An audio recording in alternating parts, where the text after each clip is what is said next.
Guys, চলে এসেছি আজকের একটা নতুন ভিডিও নিয়ে। এই মুহূর্তে সব থেকে বড় নিউজ হচ্ছে যে ধর্ষণটা হয়েছে, যে রেপটা হয়েছে, সেইটা না করে মুখ্যমন্ত্রী একটা হাস্যকর প্রকল্প করলেন।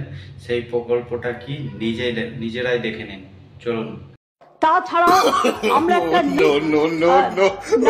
যেটা রাত্রি সাথী করেছি, যেখানে পরিষ্কার বলা হয়েছে যে মহিলা যত কম সম্ভব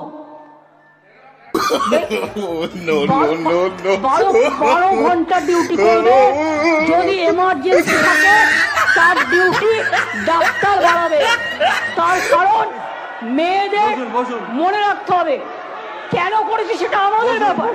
আপনি কেন কথা বলছেন? ওকে, নো প্রবলেম। ওকে, নো প্রবলেম। আমরা এই কারণে করেছি মেয়েদের সুরক্ষার জন্য। যারা রাতে কাজ করতে চায় আচ্ছা, তারা অ্যালাউড। এটা কি হচ্ছে? We don't have any problem. Please listen carefully. Please listen carefully. রাত্রিরে যারা কাজ করবে তাদের ফুল প্রোটেকশন দেওয়ার জন্য। রাত্রিরে যদি কেউ কাজ করে তাদের ফুল প্রোটেকশন দেওয়ার জন্য এই রাত্রি সাথী করা হয়েছে।